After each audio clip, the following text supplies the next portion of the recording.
everyone, I'm Dr. Danielle Andry and I'm a plastic surgeon here at the Oaks Plastic Surgery in Houston, Texas.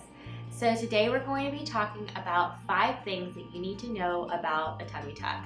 There's a ton of things that you should know about a tummy tuck, but here's 5 things. So the first thing that you need to know is that whenever you're getting a tummy tuck, there are safe areas to liposuction and unsafe areas of liposuction.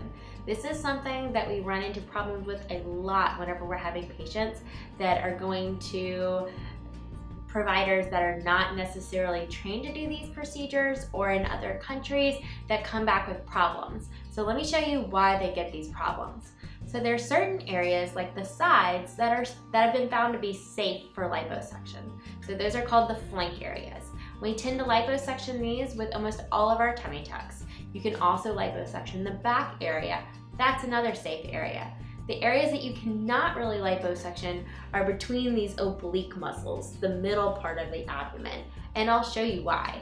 So whenever you have a tummy tuck like this, your blood supply is cut off completely from the bottom.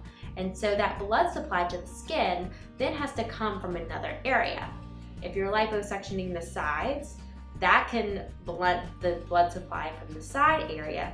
So you have to have blood supply that comes from the top right here, and also from kind of the outer sides that come in right here. Now, if you do liposuction in this area, you have a potential of damaging all the blood supply that's now coming to the skin. And that can cause wounds down at the bottom right here.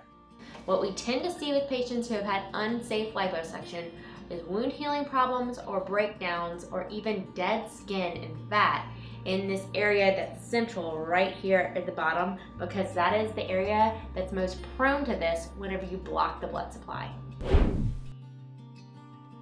So number 2 is what we call the internal corset or muscle plication. So what we do in your abdominoplasty procedure is that you have 2 groups of muscles called your ab muscles or your rectus abdominal muscles.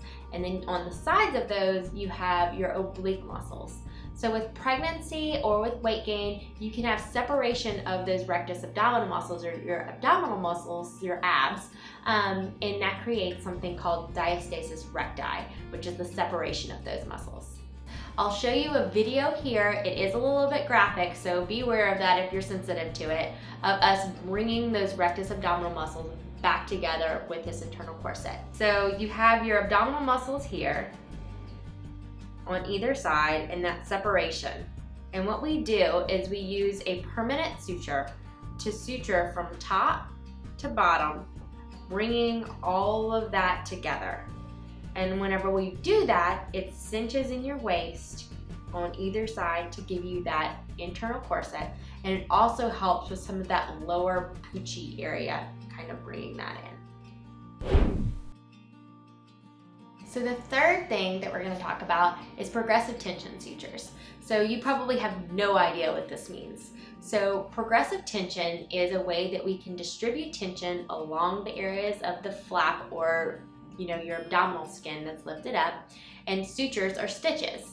And so what we do is whenever we lift up your abdominal skin, you have a large area right here that has been lifted up that is prone to getting fluid collections, and it's just a big floppy area of skin that's just brought down. So what some of the modern day techniques are is that we take sutures or stitches from the top layer of your abdominal skin, called your scarpus fascia, and we bring that down to the underlying fascia that holds in your organs and kind of bring that down. Now that does 3 things. The first thing that it does is it closes off the dead space that we've created by lifting up that abdominal skin and allowing us to kind of plicate those muscles and then pull all that skin down.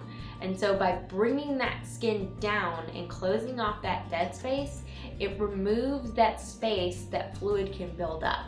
And so this decreases your risk of getting seromas, which are fluid collections in your abdomen after surgery, and also helps you get those drains out faster if you need drains during your surgery.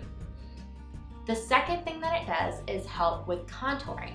So whenever we pull that skin up and pull it down with those sutures, it helps kind of create that ab look of having that kind of cinched in area right over the middle part of your abs, and then that cinched in area over the side part of your abs. So it really helps with your abdominal contour. And I'll show you a picture of one of my post-ops that you can really see that in. The third thing that it does is it helps bring that skin down further so that we can remove more skin overall, which everyone wants.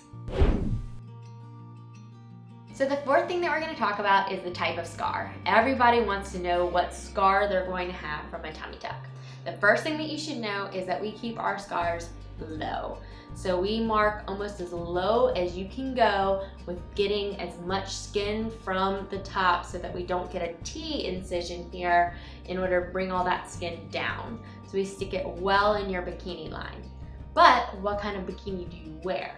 So we have people who wear kind of the more traditional bikinis that go straight across, but we do have some of our patients who wear the more Brazilian style bikinis that come up top.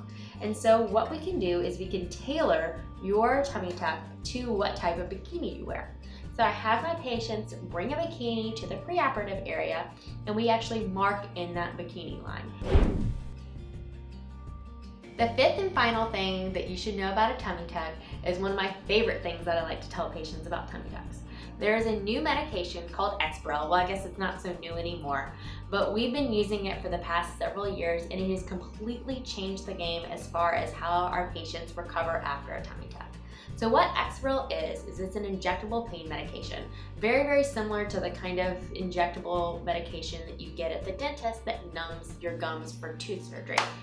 And so what it does is it gives you that numbing medication, and it lasts for 3 days in most patients.